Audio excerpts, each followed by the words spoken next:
Karoline Leavitt, the press secretary from the James S. Brady press briefing room. Let's take a listen. Who made the ultimate sacrifice in defense of his fellow New Yorkers. As the funeral services are held in New York City today, everyone at the White House is keeping the officer's family, friends, and fellow NYPD law enforcement officers in our thoughts and prayers. The president has always, and will always, proudly stand with our men and women in blue. May God bless Officer Islam and the other individuals who were tragically killed in this senseless act of violence. In other news, President Trump's working visit to Scotland was a huge success. In less than 48 hours, President Trump brokered the biggest, most impactful trade deal in history and prevented a war in Asia for the second time since he took office. We have never had a president who wields the full power of the United States to negotiate good deals for our country and its people like President Trump. This is what maximum leverage looks like. On the peace front, President Trump helped deliver an immediate and unconditional ceasefire between Thailand and Cambodia. The two countries were engaged in a deadly conflict that had displaced more than 300,000 people until President Trump stepped in to put an end to it. The president spoke directly on the phone with the acting Prime Minister of Thailand and the Prime Minister of Cambodia to inform both leaders that unless they brought their conflict to an end, there would be no trade discussions or agreements with the United States. Almost immediately afterward, a peace was brokered that will save thousands of lives and allowed for trade negotiations with these countries to resume, and they have. The president has now ended conflicts between Thailand and Cambodia, Israel and Iran, Rwanda and the Democratic Republic of the Congo, India and Pakistan, Serbia and Kosovo, and Egypt and Ethiopia. This means President Trump has brokered, on average, about one peace deal or ceasefire per month during his 6 months in office. It's well past time that President Trump was awarded the Nobel Peace Prize. I know the topic of Israel is on everyone's mind. I have an update from Special Envoy Steve Witkoff, who I got off the phone with this morning. Special Envoy Witkoff and Ambassador Huckabee had a very productive meeting with Prime Minister Netanyahu and other officials today in Israel on the topic of delivering much-needed food and aid to Gaza.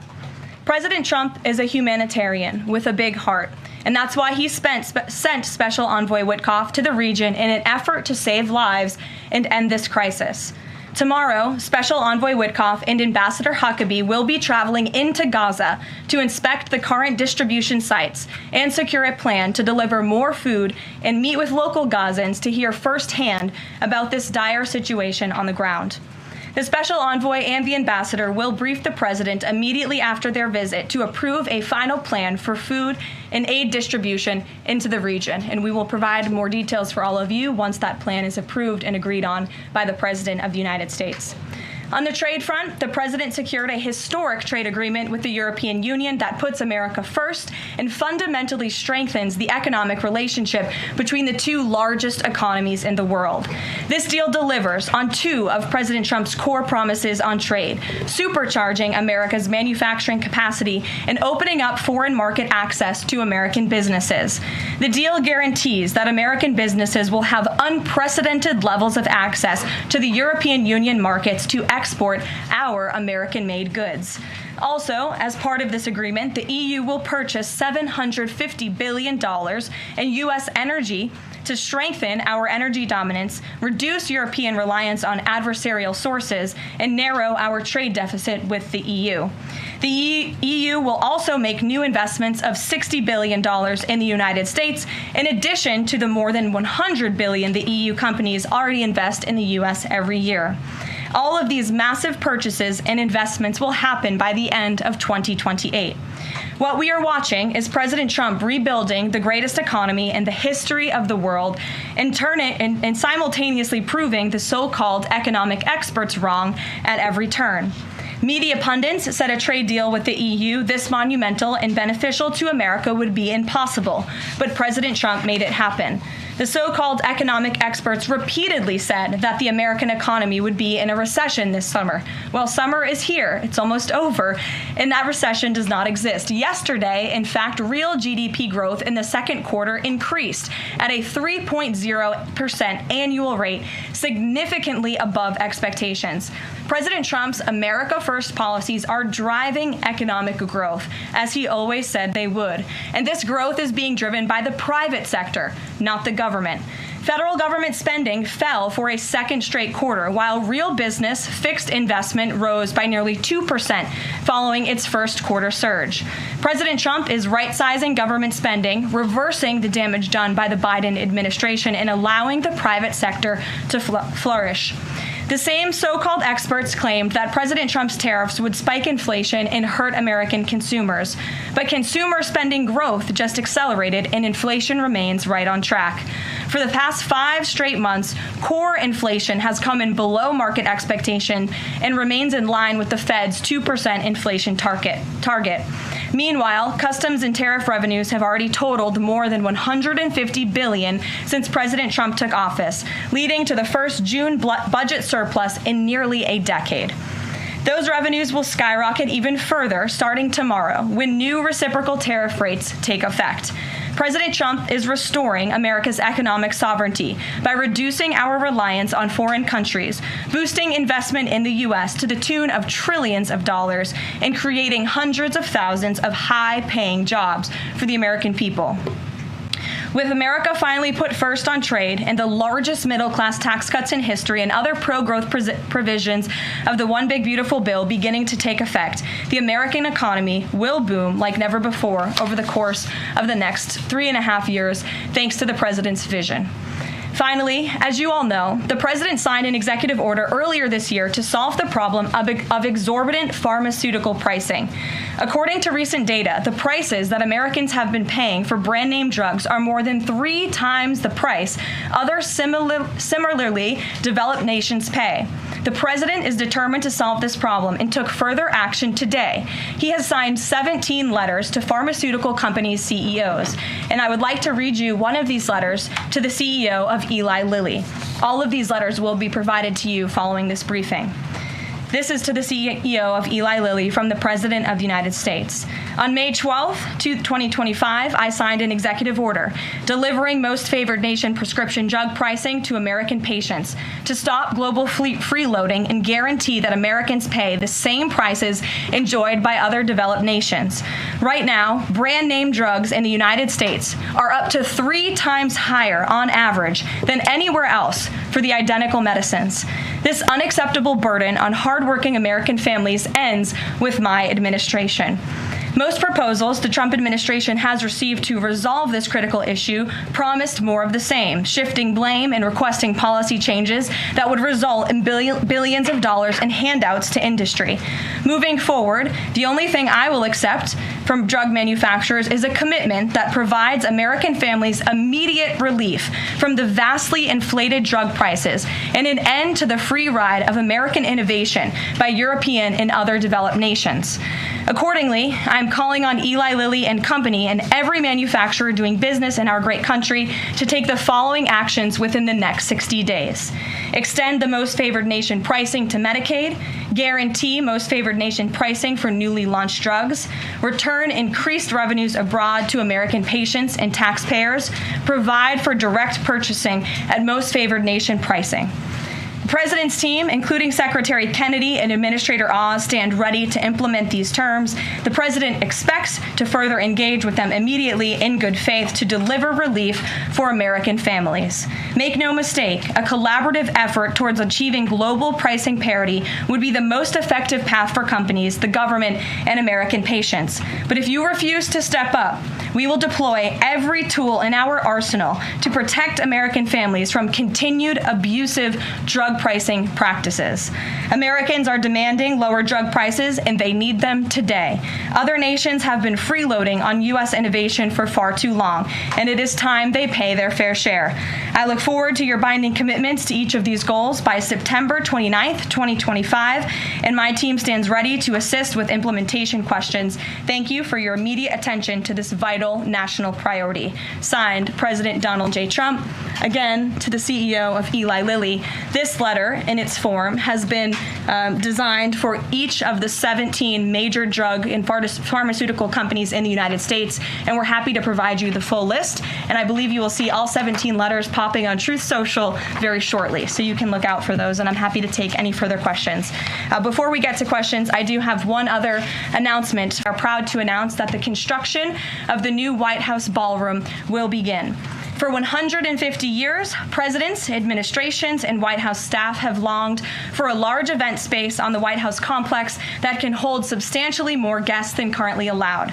President Trump has expressed his commitment to solving this problem on behalf of future administrations and the American people. The White House is one of the most beautiful and historic buildings in the world, yet the White House is currently unable to host major functions, honoring world leaders in other countries without having to install a large and unsightly tent approximately 100 yards away from the main building's entrance. The White House State Ballroom will be a much-needed and exquisite addition of approximately 90,000 total square feet of innately designed and carefully crafted space with a seated capacity of 650 people, which is a significant increase from the 200-person seated capacity in the East Room of the White House. In recent weeks, President Trump has held several meetings with members of the White House staff, the National Park Service, the White House Military Office, and the United States Secret Service to discuss design features and planning. President Trump has chosen McCreary Architects as the lead architect, which is well known for their classical architectural design and based right here in our nation's capital. The construction team will be headed by Clark Construction, and the engineering team will be led by AECOM. The project will begin in September 2025, and it is expected to be completed long before the end of President Trump's term. President Trump and other donors have generously committed to donating the funds necessary to build this approximately $200 million structure. The United States Secret Service will provide the necessary security enhancements and modifications. The White House ballroom will be substantially separated from the main building of the White House, but at the same time, its theme and architectural heritage will be almost identical. The site of the new ballroom will be where the small, heavily changed and reconstructed East Wing currently sits. The East Wing was constructed in 1902 and has been renovated and changed many times, with a second story added in 1942. White House Chief of Staff Susie Wiles has provided the following statement. President Trump is a builder at heart and has an extraordinary eye for detail. The President and the Trump White House are fully committed to working with the appropriate organizations to preserve the special history of the White House while building a beautiful ballroom that can be enjoyed by future administrations and generations of Americans to come. In the White House, we will continue to provide the American public and all of you in the press with updates on this project at whitehouse.gov/visit. And if you go there shortly, you will be able to see renderings and visuals of what this ballroom will look like, both the exterior and the interior. I have provided some photos for all of you in the room today. This is the interior of the ballroom space. It's quite beautiful. And then this is the exterior of the ballroom space. As you can see, it will come off of the executive mansion as it sits today, and the East Wing will be modernized and renovated. We're happy to answer any further questions on that, Jennifer. Since you're so eager, I will go to you, but first, as always, I want to start with our new media seat, Ben Weingarten. Why don't you go ahead, Ben? Thank you. In light of the release, the declassification of the annex to the Durham report today, beyond any potential prosecutions, the outcomes of which will likely be uncertain, what does the president believe justice for Russiagate ought to entail? Might it include restitution for those whose lives were upended as a consequence of Russiagate, and perhaps a major reorganization of the national security apparatus? Well, I think a major organization of the national security apparatus, at least here at the White House within the National Security Council, has indeed taken place, and the president entrusts his current CIA director, John Ratcliffe, and our ODNI director, Tulsi Gabbard, to make the necessary changes to ensure classified intelligence, especially that could implement or hurt the national security of our country, does not make its way into the hands of irresponsible actors who want to politicize that intelligence for their own end. Since you brought up the declassification report that was put out by Senator Grassley today. I'm glad you brought it up because this should be a story every outlet in this room should be covering. This is further evidence that Hillary Clinton approved the Russia hoax against President Trump. Her campaign financed it. Again, she approved it. And the FBI and the CIA were both weaponized to, as our director of CIA has said, accelerate this hoax against then candidate and former President Trump. To answer the heart of your question, the president wants to see justice served, and he trusts the Attorney General and the Department of Justice to implement that justice and hold these people accountable. One more question briefly, Sure. if I may, on a totally different topic. There's been legislation reintroduced in the House and Senate on designating the Muslim Brotherhood as a terrorist organization. The Muslim Brotherhood is considered by many to be the fountainhead of Sunni Islamic supremacism from which Hamas and other groups have spawned, with a nexus to domestic organizations as well. Does the president support designating the Muslim Brotherhood as a terrorist organization?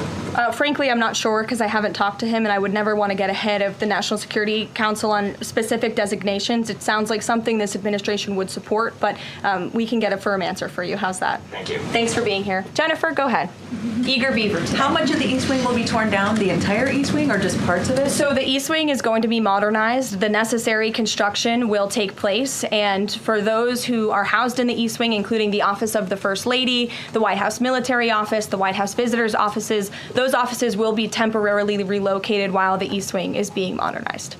And then on Israel-Gaza, there are some reports that negotiations with Hamas might not be continuing. Did you get any updates from Steve Witkoff on that? I did. Special Envoy Witkoff is actively talking with our counterparts in Israel about that, and he wants to give some grace to the president so he can fully brief the president on what he's learning on the ground in both Israel and Gaza. But the president put out a very strong statement on Truth Social this morning, which I'm sure you saw, and he said the quickest way to end this entire conflict, the humanitarian crisis that we've seen, and the crisis in Israel that, of course, started on October 7th when Hamas brutally kidnapped and raped innocent Israelis, that terrible terrorist attack, is for Hamas to surrender, to release all of the hostages, and to end this conflict. And that's what the president wants to see. He's made that very clear. But the special envoy will be in Gaza tomorrow, as I shared with you previously. Josh. Can you give us a little more clarity on the tariff timing? You said that the reciprocals will take effect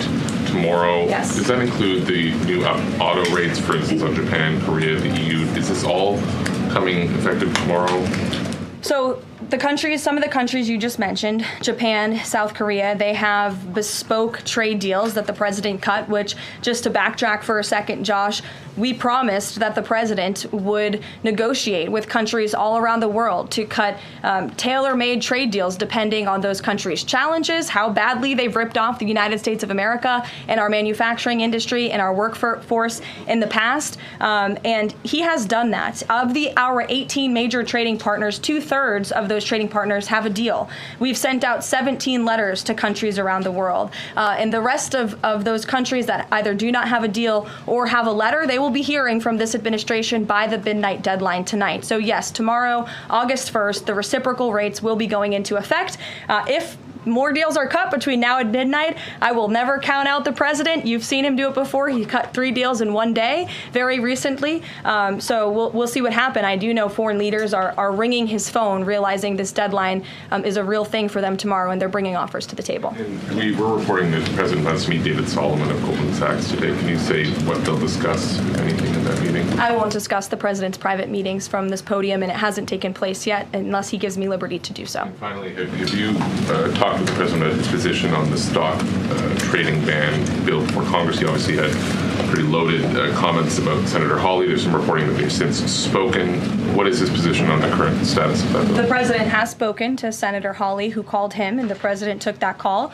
As the president said in the Roosevelt Room yesterday, conceptually, he of course supports the idea of ensuring that members of Congress and United States senators who are here for public service cannot enrich themselves. And the reason that this idea to put a ban on stock trading for members of Congress is even a thing is because of Nancy Pelosi. I mean, she is rightfully criticized because she makes, I think, $174,000 a year, yet she has a net worth of approximately $413 million. In 2024, Nancy Pelosi's stock portfolio, this was a fascinating statistic to me, grew 70% in 1 year in 2024, and her portfolio outperformed every single large hedge fund in that same year, and even more than doubled the returns of Warren Buffett's Berkshire Hathaway. So I think the president stands with the American people on this. He doesn't want to see people like Nancy Pelosi enriching themselves off of public service and ripping off their constituents in the process. As for the mechanics of the legislation and how it will move forward,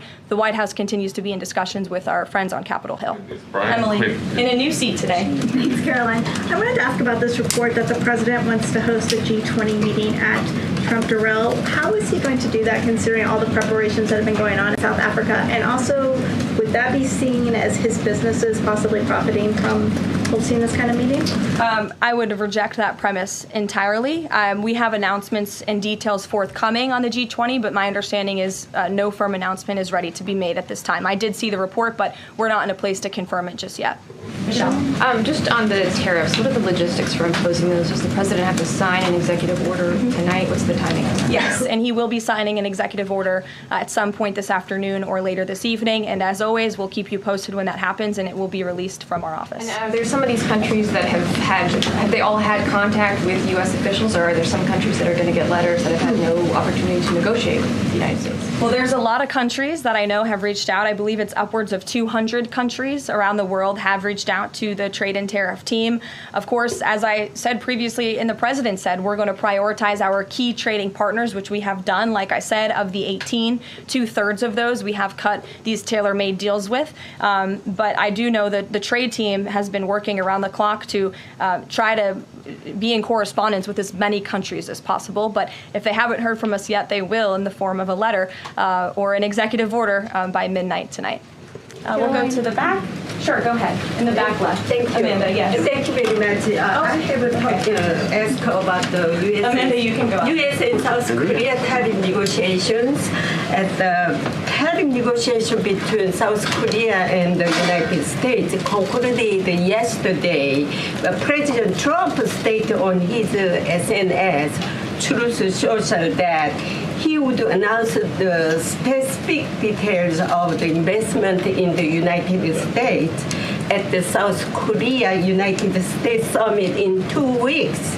My question is this tariff negotiation a final agreement, or is further negotiation necessary? Well, yes, as you know, the president met with representatives of the Republic of South Korea here at the White House yesterday, and they did, in fact, reach a deal. And South Korea will pay a 15% tariff rate, including 15% on autos, while providing historic market access to American goods like autos and rice.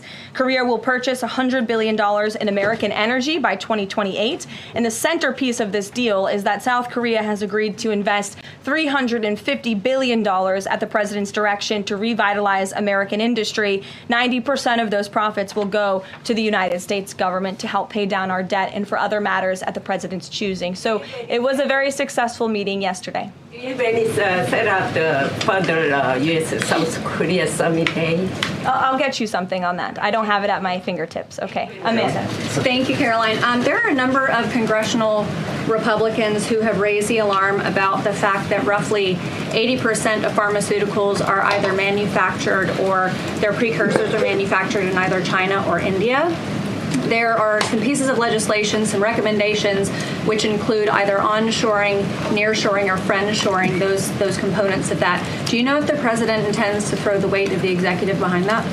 I don't have any updates for you at this time. I do have an update on our EU trade deal. I stand corrected. It's not $60 billion in investments. It's $600 billion in investments. I want to make that very clear. And I personally watched the president behind closed doors with the European president in Scotland negotiating this deal. And he got the most juice out of that squeeze that he could. And he was constantly looking out for America's interests. So I just wanted to clarify that one point. Deanna. Thanks, Caroline. For the countries that don't have a deal yet, should we be looking at the April 2nd chart at all Or is he negotiating and talking about having a set tariff rate, 10%, 20%?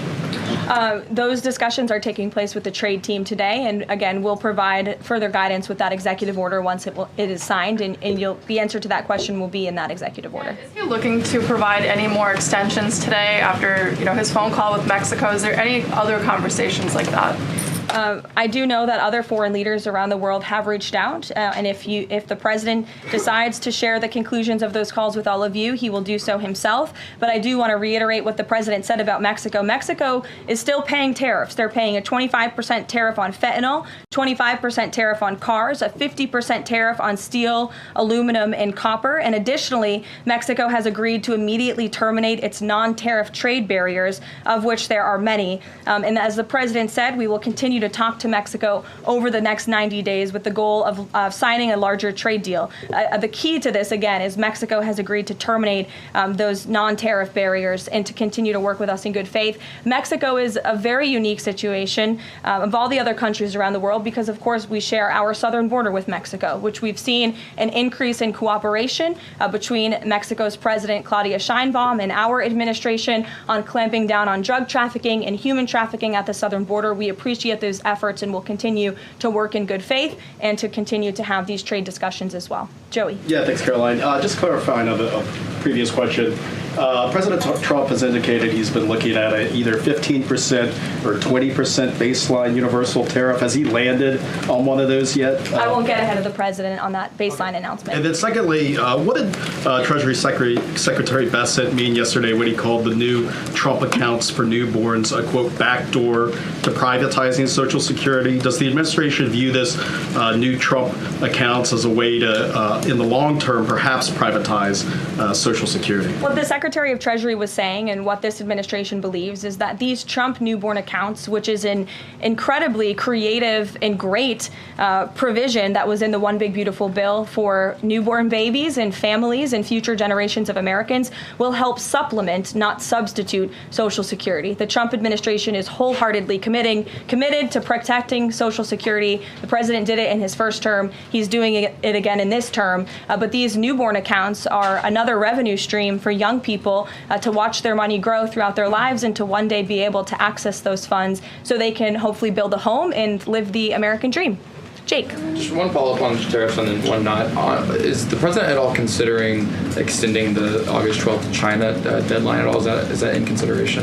So, look, on China, you heard from the president on Air Force One when we were returning from Scotland. You've heard from the Treasury Secretary as well, Ambassador Jameson Greer. They just spent 2 days in Geneva for their third round of talks with China. And the current policy, the current trade program that we have going with China right now, as it stands, will decrease our deficit by $5 billion this year. So we are moving in the right direction when it comes to China. And Secretary Besson and Ambassador Greer continue to be in direct communication with our Chinese counterparts. But is the deadline, is an extension on the table potentially from that August 12th deadline as it stands? I don't think so, but I'll let the Secretary of Treasury speak on that because he's leading these negotiations. Reagan, go ahead. Thanks, Caroline. There's growing frustration that more of Trump's nominees haven't been confirmed. Why does the president think Senate Republicans are so behind, and has he had any further conversations with Leader Thune about it?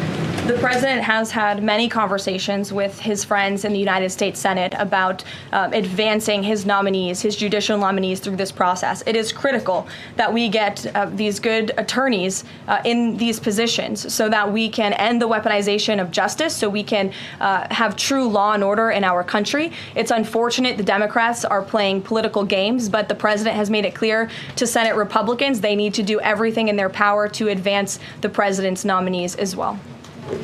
Kelly, go ahead. Caroline, thank you. 2 questions real quickly. Sure. Nigeria.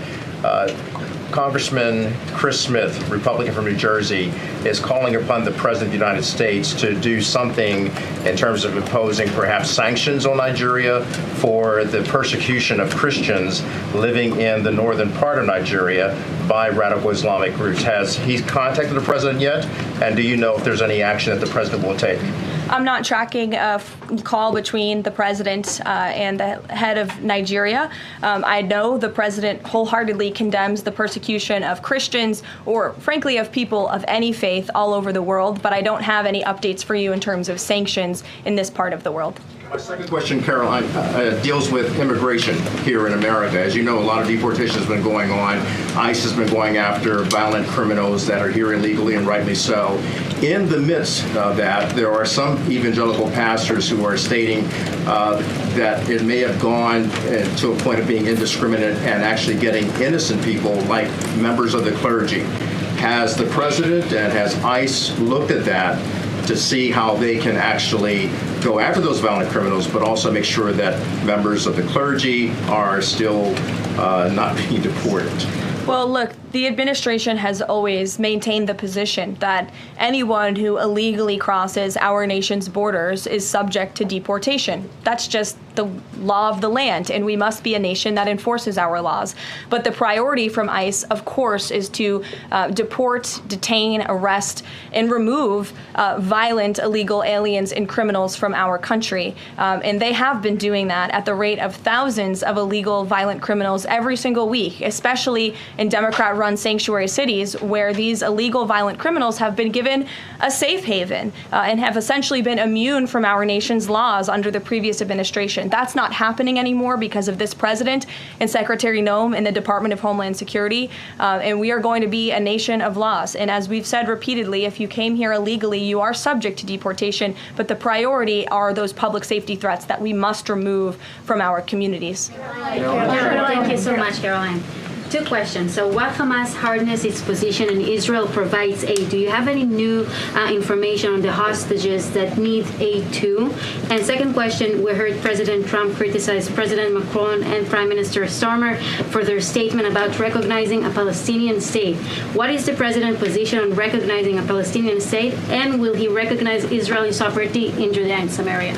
I can answer both of those questions for you. On the second question about a Palestinian state, the president expressed his displeasure and his disagreement with the leaders of France, the United Kingdom, and Canada. He feels as though that's rewarding Hamas at a time where Hamas is the true impediment to a ceasefire and to the release of all of the hostages. So to your first question, the president wants to see all of the hostages released. He cares deeply about this. He has met with many of the former hostages, many of the families of those who have loved ones who are still being held hostage in Gaza. I have met with them too. It is absolutely devastating what these poor people have been through, and the president is always thinking about them, and that's why he's designated his special envoy, Steve Witkoff, who's doing a tremendous job to release the hostages and to end this conflict. But the president has always said the last remaining hostages, now there are 20 living hostages in Gaza, will always be the hardest because Hamas is unfortunately using these innocent people as bargaining chips. But nevertheless, we are committed to seeing this come to an end. Elizabeth. Thanks, Caroline. Part of the settlement with Brown prohibits it from performing transgender procedures or prescribing hormone puberty blockers, that type of thing. Will eliminating these types of procedures be a priority for the Trump administration in negotiations with other universities?